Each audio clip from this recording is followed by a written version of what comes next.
Hello, everyone. We're just going to wait a few minutes for people to join and then we get started.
To those that have just joined, we're just going to give an extra few minutes for people to log in and then we'll get started.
I'm going to give it one more minute and then we'll start.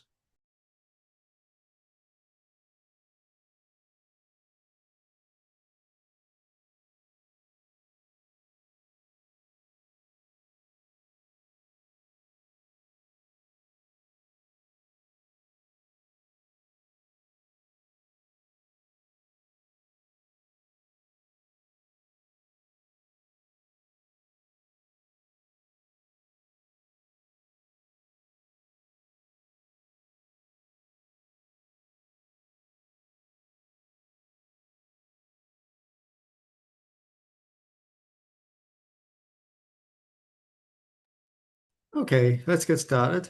Hello, welcome everyone. Good morning, good afternoon, good evening, wherever you're coming from, wherever you're joining us from. Welcome to the Data Science and Economics webinar. With us today, there are six of us today. We have myself. I'm Gary, one of the recruitment and admissions officers at Forward, and I am based in our Paris office. We also have Mariana Tavares and Anita Kashmirian with us today from both Lisbon and Berlin. And we have two ambassadors with us, Youssef and Sasha. We'll be talking about each program, similarities between them, and then go into the learning journey forward to give you more information about that.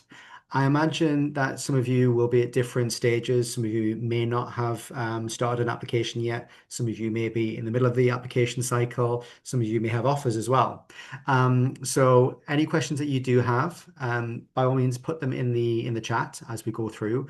We'll try and address them at certain points or at the end, but we'll definitely cover everything. So I'll let the guys introduce themselves. Mariana, should we start with you? Thank you so much, Gary. So, hi everyone, I'm Mariana. I am the head of economics. So, I'm here representing the Bachelor in Economics. I'm an economist by training. I did my PhD in Maastricht University. And I'm here at Forward. I'm based in Lisbon. So, if you do join us, I'll be your teacher in your first year. And I'll be teaching you Introduction to Economics. I also teach another course in statistics, but this is for business management students or econ pool students, not for pure econ. For that, you will have another teacher. And that's me. Anita? Hello, everyone, and welcome to this session. My name is Anita Kashmirian, and I'm head of data science and also assistant professor in psychology. So I have multidisciplinary background. I'm based in Berlin. So if you join Forward, then I will be your professor at like in third year in Berlin. I teach currently in this semester machine learning and also statistical method for market research and also neuroscience as assistant professor in psychology.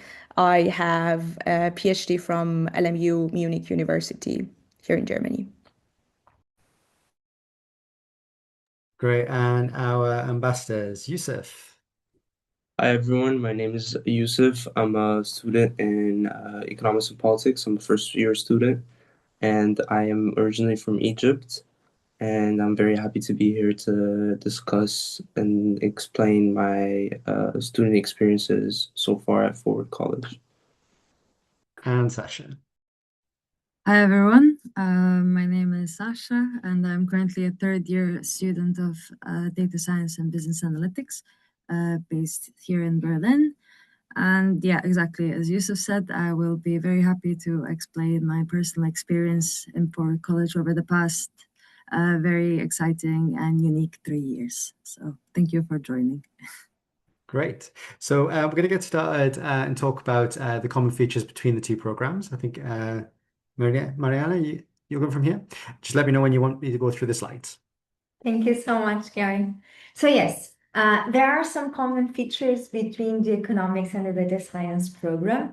For example, the entry requisites are the same. And what else is the same between these two programs before we go into the details?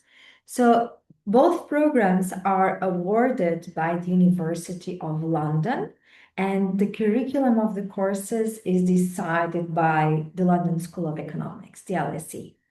So you come to Forward, you have classes at Forward with Forward faculty like me and Anita, but then you sit down and you take an exam designed by the LSE and you get an accreditation by the OL when you're done with your degree.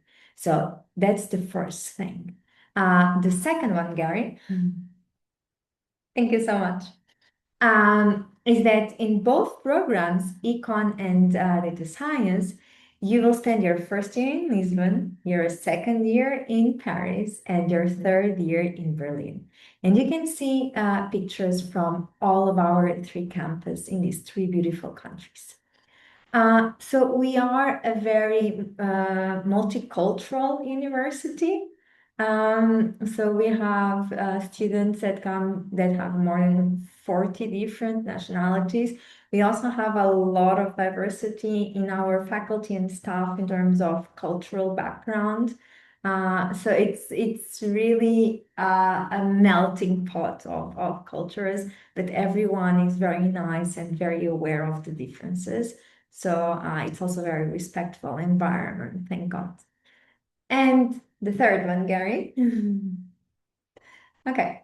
So the third feature that is the same between data science and econ is the way that we teach at Forward College. So when you do arrive, you should not expect a huge lecture hall with 200, 300 students sitting inside and listening to a professor. That's not our reality. And in my opinion, that's our advantage over most universities, namely the LSE. So our classrooms have approximately 15 students inside. So they are small classrooms, often even smaller than high school. This gives you a more personalized experience. So there is a lower teacher to student ratio. And there are also several feedback points during the academic year. So you have one-to-one tutoring with your personal tutor, but you also have 4 academic tutorials per module with your fellow teacher. So you will be assessed for formative purposes. So for your own feedback, to give you feedback 4 times per year in each course. And then based on how you do on those formative assessments, you sit down with your teacher to clarify any questions, to discuss how you can better study or better prepare yourself for assessments in that particular course. So if you have 4 courses, and for formatives, this means that you have 16 personalized feedback points with teachers during the academic year, which is something that, as far as I know, doesn't happen in most universities. It certainly never happened for me. So we have this very personalized teaching, and on top of this, we also have an active learning pedagogy. So what does this mean?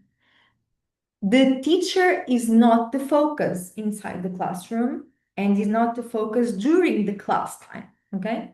Students are the focus. So this is what we call a flipped classroom model.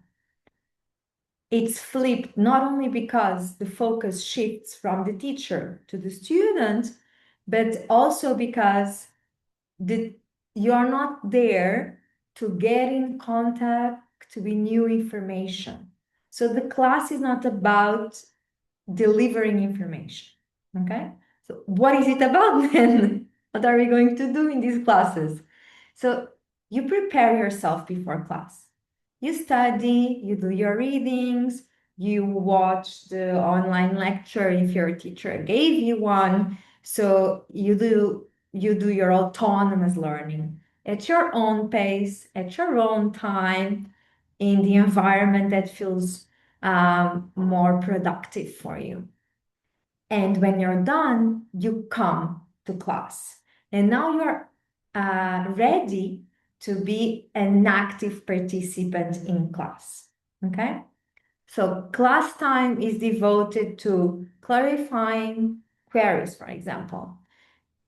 Not only the teacher clarifies questions and doubts, students also do that, which is really good for your communication skills because you learn how to explain concepts in different ways. And there is also evidence, sorry, I'm an educational economist, there is also evidence that you better understand complex concepts when you explain them to someone else or when you have to explain them to someone else. So it's also good for you, right, in terms of really locking down ideas and knowledge for the assessments. So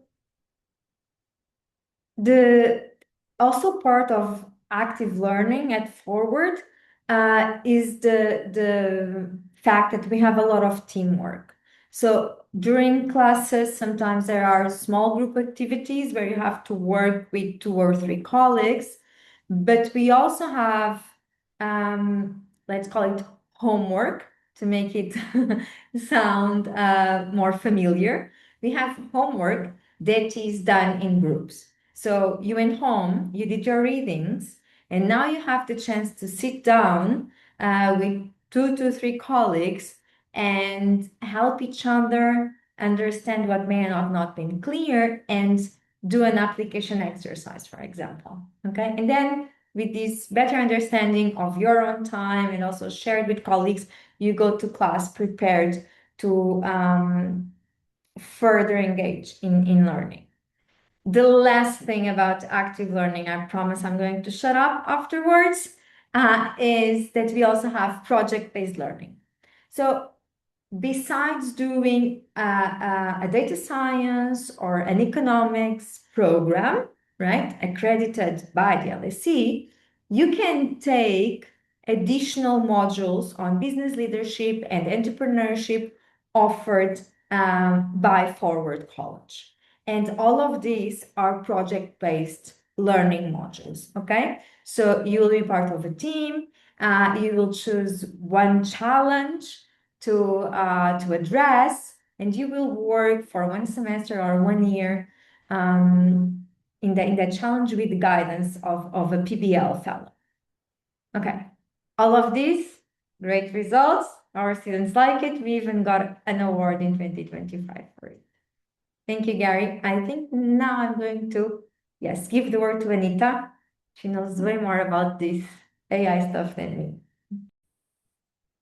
Thank you so much, Mariana. So at Forward, we take the new technologies, such as the current usage of large language models or AI very seriously. And the idea here is that you learn how AI systems works, so their potential and limitation.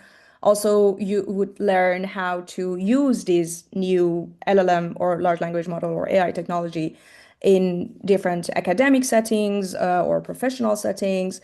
So that would be to clarify concepts, testing your understanding or receiving feedback. So there's a specific platform that Forward has designed for you, which is basically the AI Hub. And the idea is that you can track your AI skills developments.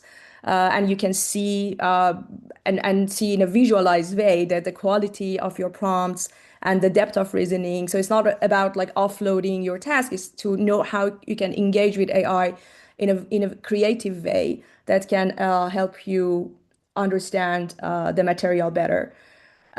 So the AI Hub, the idea is that you can have access to GPT, Cloud, Gemini, and also the Forward AI solutions. So we developed some AI tutors that they are specialized for disciplines, different disciplines. For example, for data science, we have some tutors that they are basically like the LLM agents that they can help you with different tasks.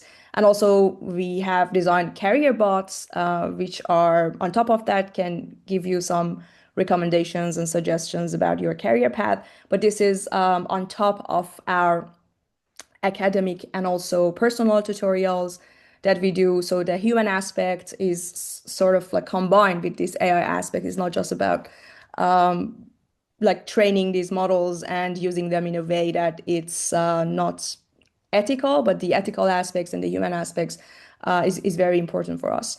There's also AI Mirror, which is to evaluate how you use AI and provide personal feedback, because the most important aspects of these technologies, how we can actually use them.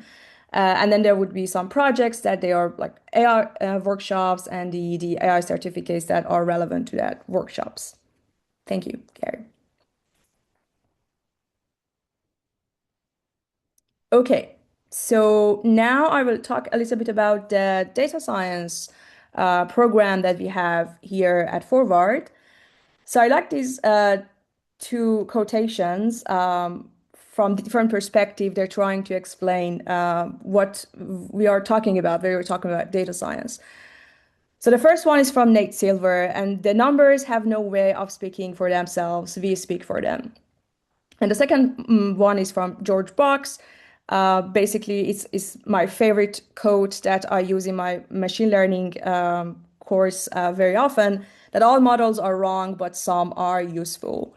So if you think that you want to combine these two perspectives, it's very interesting because at the same time, you have just some numbers And these numbers are the data, the raw data that in any workplace, any discipline, any field of research, any task that you want to do, you have these like numbers. These numbers, they cannot really speak for themselves. So you are sort of like a data detective when you are a data scientist or when you're trained to be a data scientist. The idea here is that you are a detective and you're trying to understand what is the pattern behind this data because they cannot speak for themselves.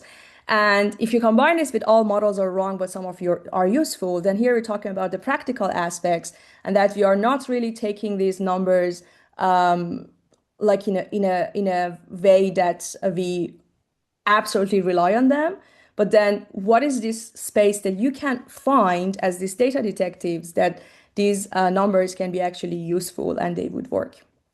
If you go to the next slide, so here you can see some of my colleagues in like the data science department. So Andreas, you will meet him in your second year. He is an associate professor in data science, graduated from the University of London.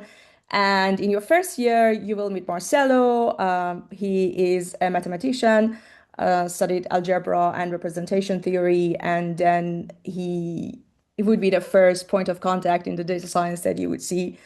So in any case, if you have some questions or if you want to know this team like better or more, feel free to email us.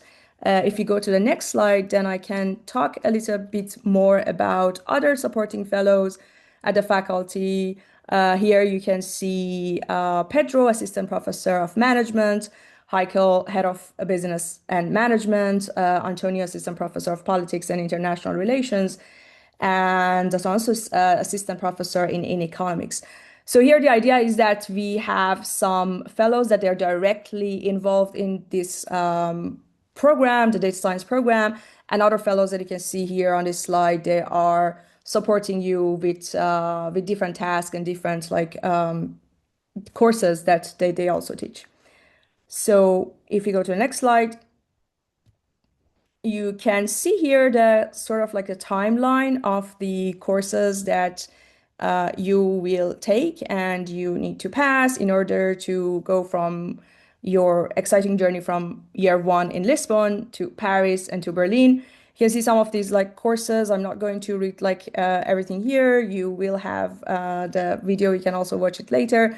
But you can see that in the first year, the core foundation is basically based on mathematical methods and mathematical statistics, and more theoretical in Paris, which would be your second year. You will be learning deeper theoretical aspects, which are more related to like advanced statistics.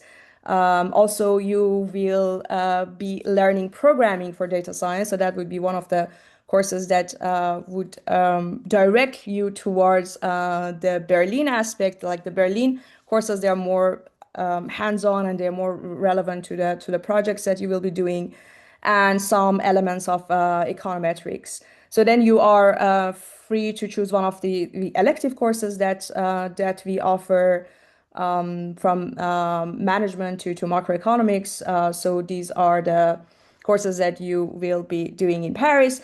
And then in Berlin, the courses here you can see like machine learning course I teach here in Berlin, the statistical method for market research as well. And then you have business analytics, which is basically more applied prediction and modeling relevant to the business aspects of data science. And then you are allowed to like choose one of these courses from the elective, which is like entrepreneurship or research projects in digital and innovation. And then the dissertation is also optional, but we have like some very great students that they are taking it. So if you go to the next slide, here you can see what probably like what would the data science class basically look like. So our bachelor is different from other data science bachelor because, as Marianne also explained, we have some sort of like a flipped classroom attitude. In data science, it's a little bit different because it's not just about like learning about the data science and how you can be that data detective that I was trying to explain, but you would also gradually try to learn to think and work like data scientists. So it's important for us because we want to make sure that you are well prepared, especially in the current climate of like using LLMs for the job market. So in year one, the focus is basically on foundations, as I said, like in math, statistics, coding, and data. In the second year, the students would go deeper into the theory behind the models and the methods. And by year three, which is the year that I will be meeting you guys, the program becomes much more project-based. So we have some projects related to machine learning, for example, course that I teach. So that would be like a good example. So we start with the theory, and the idea is that how models like learn, how we evaluate these models, and what can go wrong. And then step by step, you will build a real machine learning project in RStudio. We can also use Python. You would learn all of these like two languages in your year two. What I wanted to say is that, like, if Sasha, if you want to add anything to your experience, Sasha is my student currently, like machine learning and also market research and statistic. Do you want to have your input as well? I think you perfectly summarized it, Anita. Thank you. But yeah, maybe to say that it is really beneficial the way the classes are structured here at Ford College, but also especially with us data science students, considering the sheer amount of very abstract concepts that sometimes, if just read from the textbook and not applied to the real world data, can be very difficult to comprehend.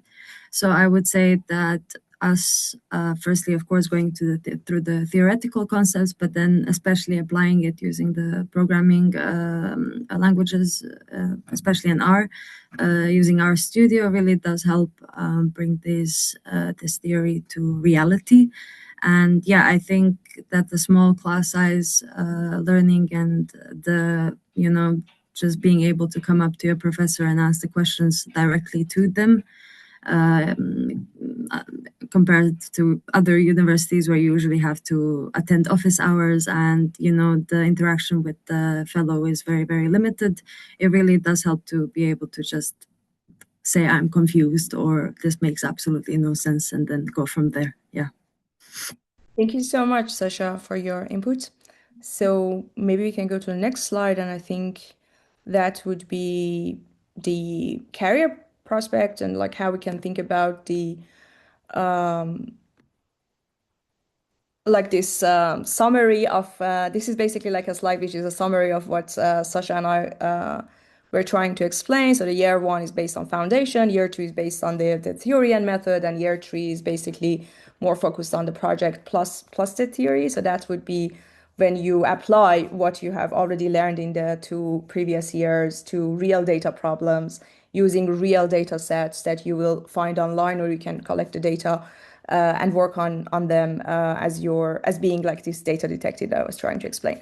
And the next and the last basically slide, Gary, would be the career prospects. So you know that data science is currently one of the very important topics that we are like dealing with, especially given what's like the rise of like large language models in this very exciting era. So basically that degree would open doors across different sections that might be relevant for data. It would be analytics, consulting, finance, and marketing. So data business analytics could be basically different jobs and different job description, data analyst, business intelligence analyst, data consultants. So for the consulting and the advisory, that would be strategy and consultant, management consultant, digital transformation consultant. For finance and investment, basically different tasks and different roles, such as risk analyst or investment associate, also different parts that can be relevant for the marketing and strategy section, such as data-driven marketing. Okay, so I think that slide would summarize this prospect. If you have any questions, please put them in the chat or contact us later. We do have a couple of questions actually, kind of linked to the careers prospects almost. So Heyon asked about internship programs. Now, we do offer internships as part of the programs at Ford, especially for the Bachelor's Plus and the double Bachelor's programs. They're actually credit bearing, so you have to do an internship as part of those. But I wonder, Nita, do you have examples of students in their third year who have done internships as part of these degree programs, or even Sasha, if you've done yours so far as well? I can give the answer to both. An example would be my colleague Matej, who you saw on the previous slide, solving a problem. He's going on to Amazon to I think he even got the full-time position, and previously he had done an internship with them in the second year. So yeah, that would be one great example. And as far as I'm concerned, I did my internship in my year one. I was working at the financial technology startup in Lisbon. It was a relatively short-lived, not short-lived, but it was defined as a short experience. Yeah, and I was there for a month and a half, 2 months, and yeah, I would say that would be the answer. And we yes, do also have a careers team that helps students identify their internships, and even then going forward post forward as well. So I hope that does answer your question here. Joanna, you asked about grades. So from IB, we'd look for either AA or AI. We accept both. And then ideally kind of a 5 and above. So if you're doing a high level, ideally 5, standard, probably a 5 or a 6 from that. And then we'll continue. Mariana? Yes, thank you, Gary. So after exciting data science bachelor stuff, economics, it's going to be hard to convince you that this is also super interesting, but I'll do my best. And I'm sure Yusuf is going to help me. Okay, so what is economics about? I decided to include a quote from Keynes there, whose message is that economics is a method, okay?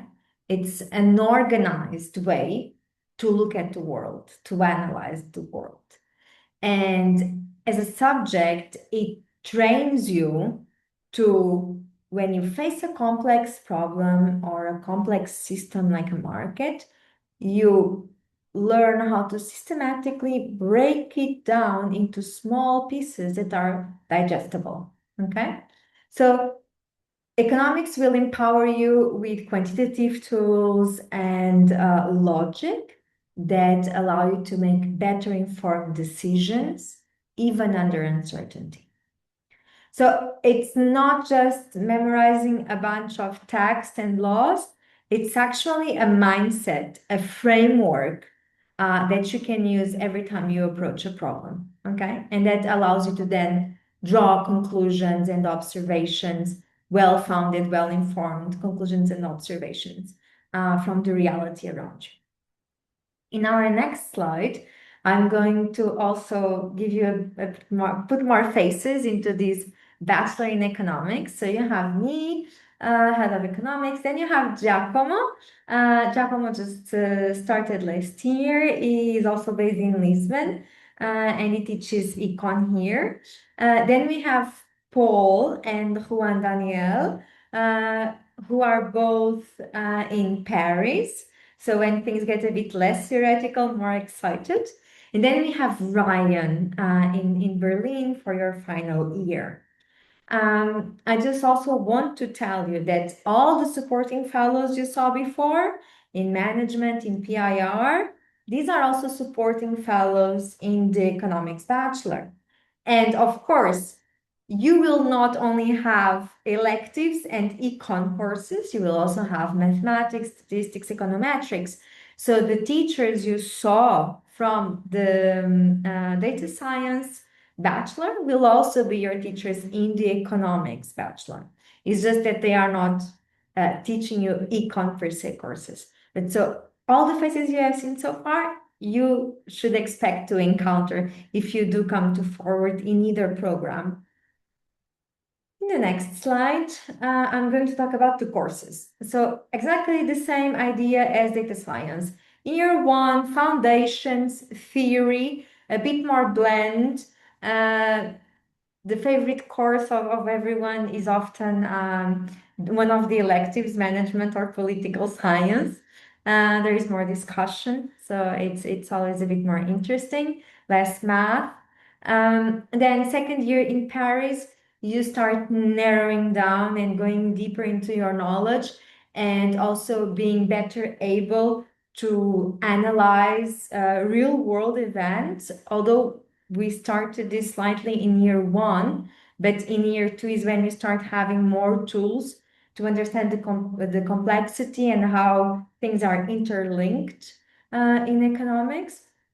And then finally, year three, it's a bit more about specialization, electives.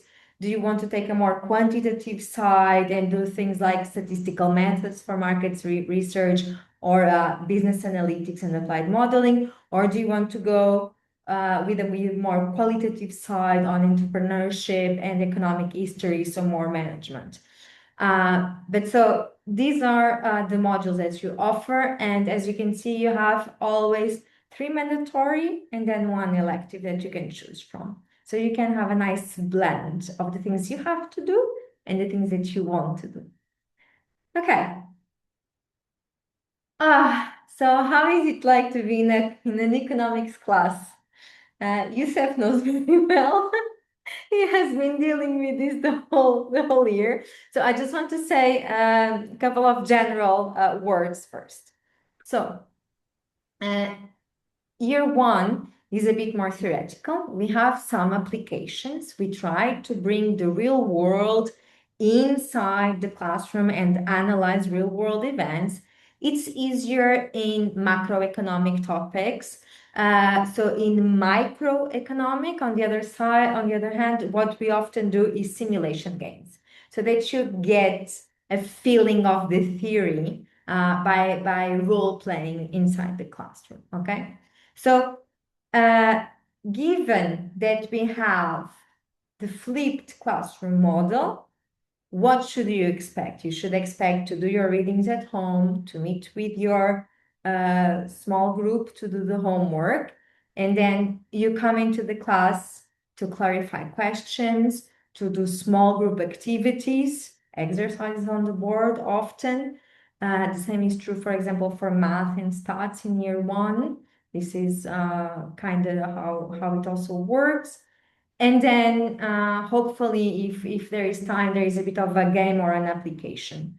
There is a lot of peer learning inside and outside the classroom, as I already said. For example, in these small groups that you work on inside the classroom to solve exercises together, right? So that there's peer learning. Also, students clarifying queries of other students. That happens a lot in the first part of the discussion.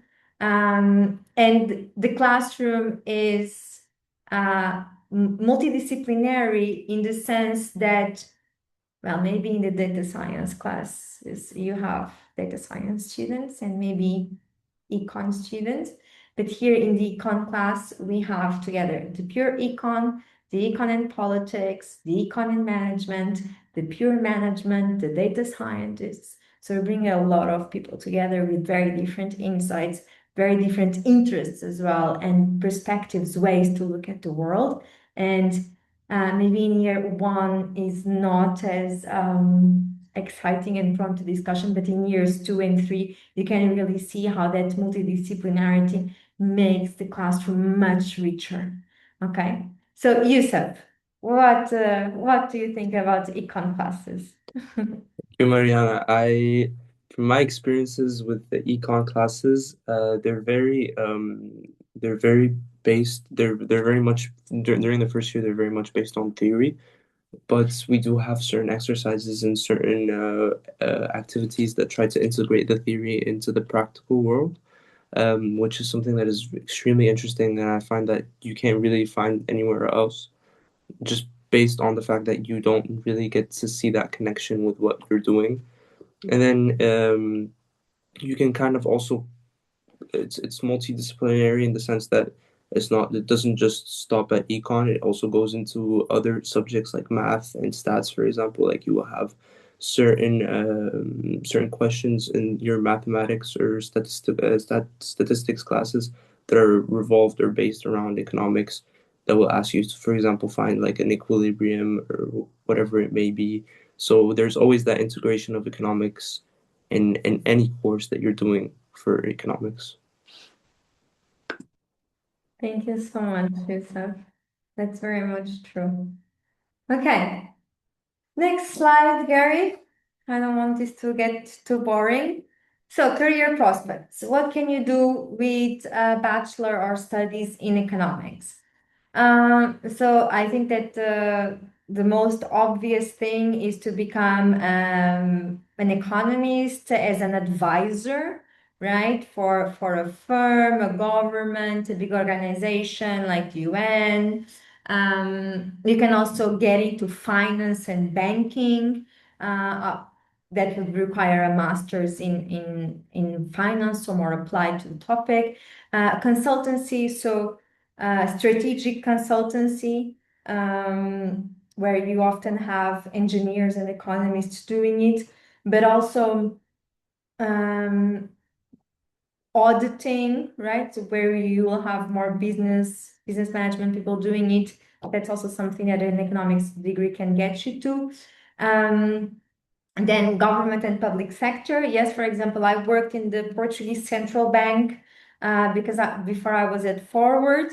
I have a lot of PhD colleagues who work at the European Central Bank, the European Commission. So all of these bodies need economists, again, for the framework, for the mindset. You can also do data analysis. I know data scientists can handle perhaps way more than we can, but economists are also very good with data analysis. We are very, nowadays, economics is very empirical. So working with very large data sets, big data, that's also something that an economist is empowered to do. But maybe the setting is very specific, right? It has to be something related to economics. But it's very heavy in econometrics and quantitative theory. That's actually what excites me the most about economics. It's econometrics and data analysis. And then you have academia, right? So universities. And I think I'm done. Ha. Thanks, guys. Just some questions. Perhaps this is for both of our fellows. Which would you say is more kind of, oh, sorry. Would you say that economics and data science are similar in terms of the maths, or is one more dense than the other? I would guess from the entry requirements that data science is a little more maths heavy, but perhaps you could correct me if I'm wrong there. As far as I'm aware, the Hmm. requisites, the courses are exactly the same in the first year. So the first year that you have the heavy math, heavy stats, it's exactly the same. Okay. And I thought that requisites were kind of the same in terms of math. But Sasha, do you know any of your econ colleagues that did not have year two courses with you, where you have econometrics and statistical methods? Yes, so in the second year we do diverge a little bit, but we do share an econometrics course. I would say that that is still a little bit statistics, a lot of statistics and mathematics heavy. But yeah, I would say definitely data science is more of a rigorous mathematical degree, in my honest opinion. Although economic students do have the opportunity to join us in the courses on advanced statistics, distribution theory, and statistical inference, as well as programming. So there is an option for you guys to, if you want to advance your quantitative skill set and toolkit, you can join the data science student. All right. Anita, anything to add? Also in the third year, I think there is this like the machine learning course is a little bit math heavy, and as far as I know, this is just for the data science discipline, like the machine learning course and the programming aspects of it. Okay, great, thank you. And Amelia, also, if I oh, could sorry. add quickly, Yeah. data science students also have the opportunity to engage in economics courses in the second year. I took a microeconomics course in my second year, and I'm taking industrial economics now in my third year. So there is a lot of opportunity for mingling. Yes. Great. And then Amelia has also asked if you would need to study economics at IB to take economics. No, that's not a prerequisite. Just mathematics is. And if you're not studying mathematics, we could discuss the option of the LSE mathematics entry test as well. I'll just cover Panika's question as well before we continue on. So for the data science course, are there any specific laptop specifics or specs recommended or required that the students need, or do we provide them?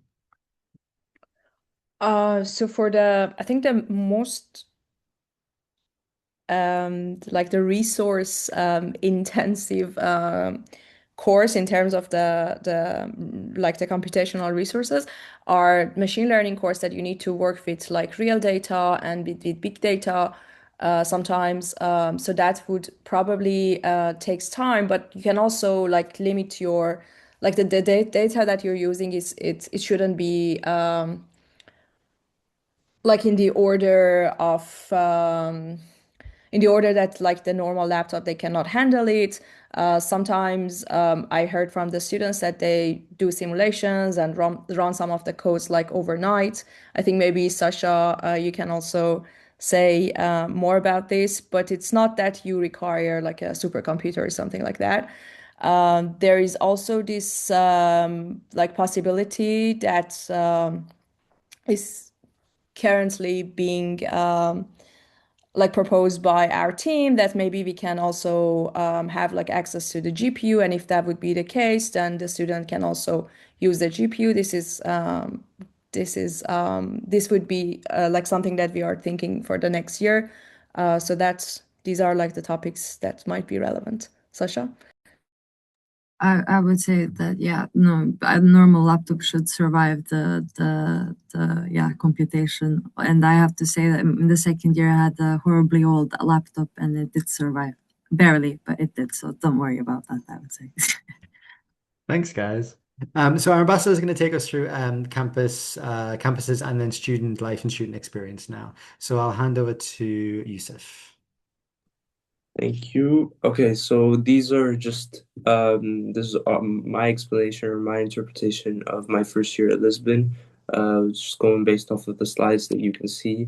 So this is our one of our two campuses in Lisbon. This is our Flourish campus. So we have two. They're about 5 minutes away from each other, but yeah. And then this is the Soriano, the other center, the other learning center, the one I'm actually currently in. And this is just the outside area, the terrace that we usually go out to take a break from just the heavy working and like the classes. If you want to go outside, have a coffee, and downstairs we have a meditation room that gives you an opportunity to take a break from all the heavy work and just relax, take a nap, even if you want. And then our second learning center, which is Flourish. This is the main working area where students usually sit down, really like study, catch up on readings, whatever it may be. And then this is our meditation room in Flourish. It's a bit smaller than the one in Soriano, but it's still pretty cozy, pretty nice. This is also another area where students usually catch up on their works. And then this is our co-working space, which is run and shared by students only. So this is near our student residence. So it means that it's not at the campuses, it's right next to it's literally like a minute walk from our student residence. And basically, this place is just run and led by students. Teachers do not have access to this place. And we host a lot of events. We have a lot of activities. This is where usually students go to study and meet up for learning cells, which is a concept that we have here, which just working groups. Each learning cell has its own designated class. This is an example of an event that we usually have at the end of every month, which are birthday celebrations, to just gather everyone that had a birthday celebration during that month and get some cakes and just enjoy, sing, you know. And then this is our Shior Benfica student residence. So on average, this is what it will look like. This is a room that is included with a kitchen. You have the option to not have a kitchen, but all rooms come with bathrooms, a small fridge to keep some stuff if you would like to, and then you have a big window that overviews the Benfica Stadium. And then this is what we would see the student life to be like in Lisbon. So when you first join Forward, there's like a 2-week long induction period where you basically just do activities. You know, you get to discover the city, integrate yourself as much as you can into the community, meet the people for the first time. And then these are some of the activities, like you can go on tours of the city. There's surfing at the beach, and there's like just overall collaboration experiences that breaks the ice between you and other students. Thanks, Yusuf. What would you say has been the biggest surprise with regards to Lisbon? Do you enjoy it there? Yeah, of course. Like, it's very hard to not enjoy Lisbon. The big surprise, honestly, would be I had expectations that I would be going to the beach more often than I do, but you know, with the work and everything, it's not really that practical, especially right now. It's super sad because the weather is nice. Maybe not today, but the week has, you know, the weather's been nice, but Yeah. yeah. And I should also mention that accommodation is guaranteed in every year with Forward. And so if students, we strongly recommend that students do take our accommodation in years 1 and 2 at the very least, just to kind of remove that hurdle of having to organize that for yourself in the big cities, especially in Paris, where even for like French speakers, it can be a bit of a minefield, certainly. And so with that, we'll move on to Paris. Sasha. Yes. So your second year takes you to Paris, as you already know. I would say that it's a significant jump from Lisbon in many ways, and there is also a significant decrease of purchasing power, as well as the weather is a lot less nice in Paris. So Yusuf really appreciate the Lisbon time right now. Yeah, what the main landmark of year 2 is my pronunciation, Cité Universitaire, which is the international campus hosting thousands of international students, either at master's or PhD levels around Paris. So you're moving from this very, I would say, centralized Forward community to a more broader student community, which for me was a very, very nice experience. And what you see in the slide is the building where you will have classes, and yeah, it does really resemble a castle. So it was very nice. Yeah, and one key component of the Paris experience is that not only are you attending classes, and what you see now is the example of a classroom, you're also living on the campus most likely, which is highly encouraged, and as Gary said, guaranteed. So I was living in one of the houses nearby. But yeah, we have a few classrooms. And what you see here is a library that is also located on the Cité campus. Again, this is a place that is available to all the students that are living on the Cité campus, including majority of Forward College students, as well as other students from the campus, from other schools. A very nice thing about the living experience in Paris is it's the sheer amount of sports activities you can do. You can join a sport club for, I think, under 100 euros for the whole year.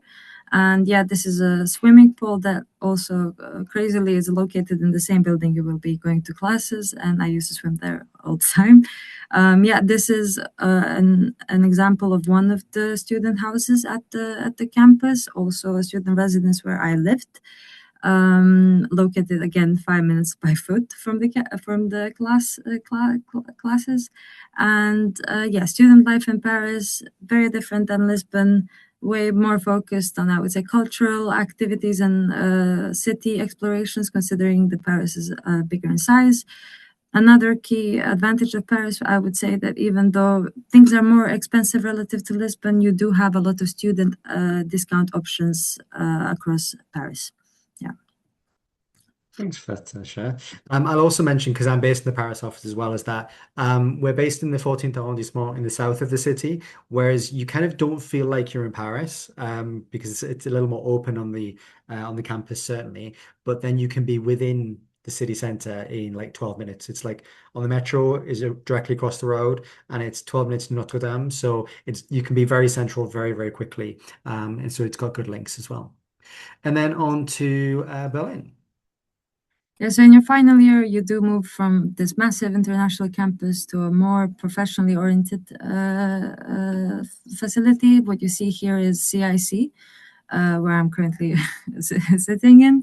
It's a innovation campus, and apart from hosting the forward color students and the classrooms, there's a high network of startups and smaller companies that are having their offices there, which is a great networking opportunity. What you see here is one of the many kitchens we have in this building, very equipped, and perks including free cereal, free breakfast, and snacks around 3 p.m. We also have a cafeteria downstairs with discounts available to all the members of the CIC community, which you will be by default.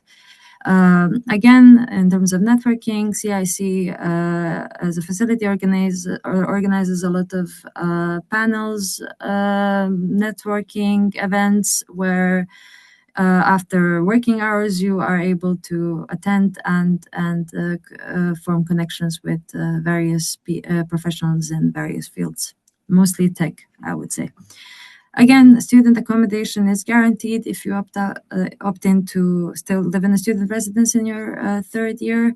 The student residences are located in several locations in Berlin, but highly accessible by public transport, or if you might choose to rent a bike, which I'm doing, also very accessible by bike. Student life in Berlin, at this point you've met everyone and formed connections with your peers. I would say that Berlin is a very nostalgic experience in many ways, so you do put a lot of focus on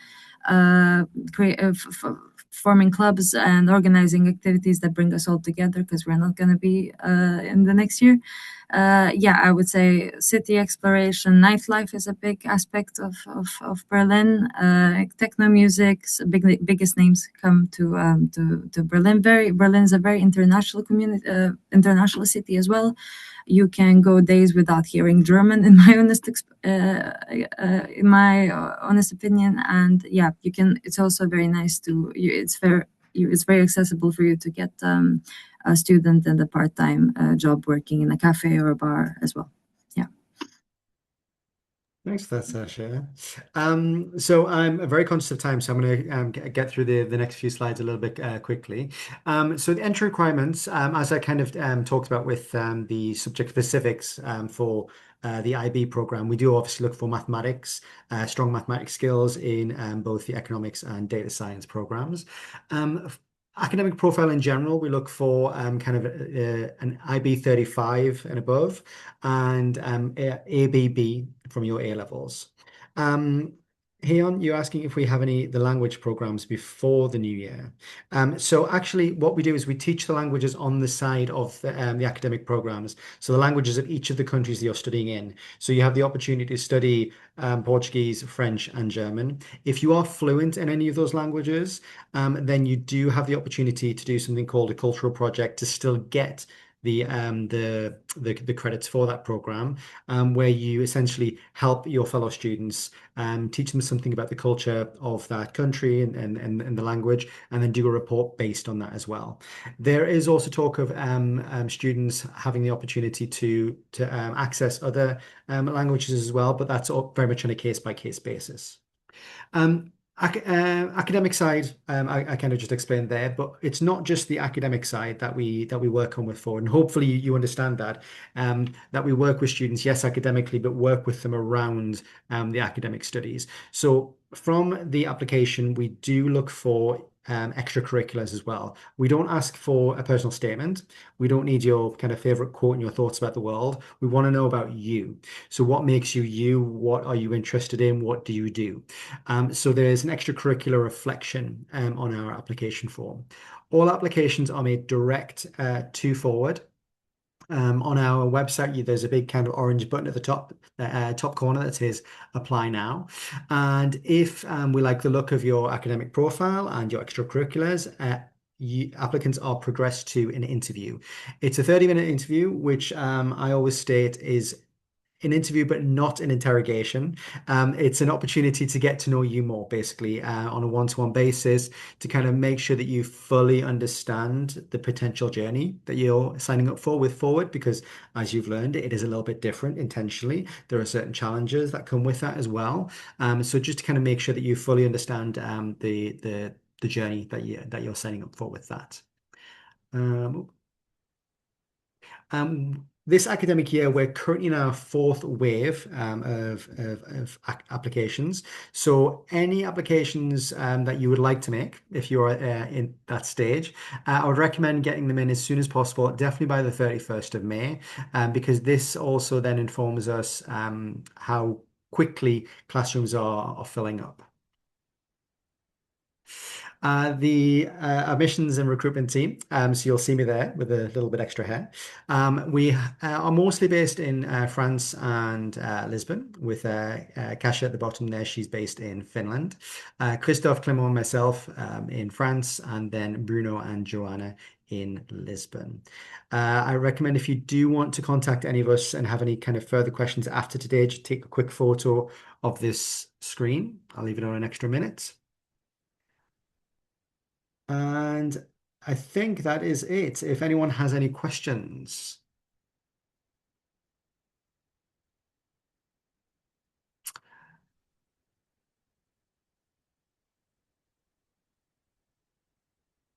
Any other questions there? I'll give you guys an extra minute or so.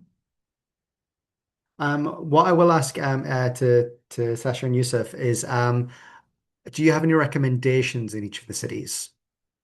Or what's not to miss? Or actually the academics as well in Berlin and Lisbon.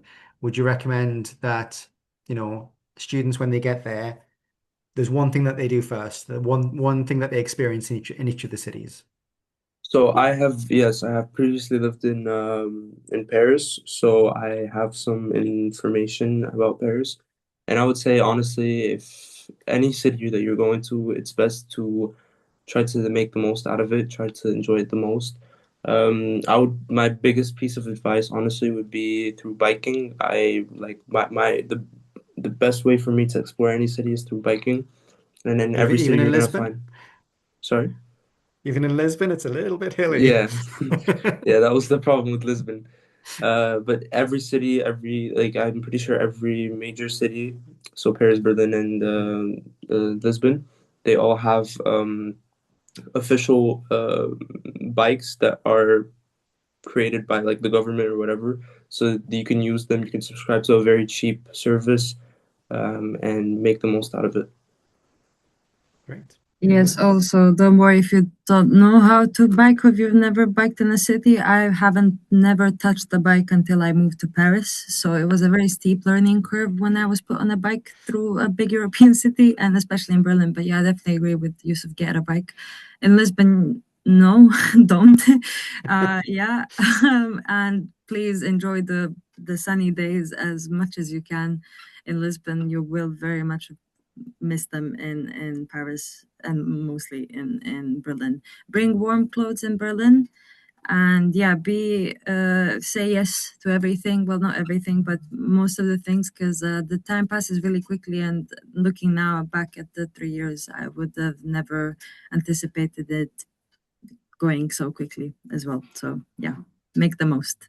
Yeah, that's one thing that the campus manager in Lisbon said to me when I first joined Forward. I kind of said, if there's any kind of information you want me to pass across to applicants is really get involved as soon as possible, because when you think of an academic year, it's not actually the same as a calendar year. It's not 12 months. It's actually like, kind of like September to the end of May almost. So you're looking at like 9, 10 months there. And then when you take away Christmas, Easter, reading weeks, that time goes really, it goes down, it does compress. So, you're looking at like 6 months, really overall. So if there's anything you want to do, get involved as soon as possible, definitely with regard to that. Hey, yes, we do accept Filipino transcripts. We can look at those, and we'll let you know if they're acceptable, obviously. But that comes as part of the application. So any academic documents, you can add them to the application. There's a section for that. And if there's no other questions, then I will bring this webinar to a close. Thank you again to everyone talking and participating today, guys. I'll see you all very soon at some point, I'm sure. And also everyone who's joined us for the webinar today, thank you. If you do have any questions, you're more than welcome to reach out. If you have any questions for the academics, I can pass those on as well. And perhaps I will see you guys in Paris in year 2. Thanks a lot, guys. Take care.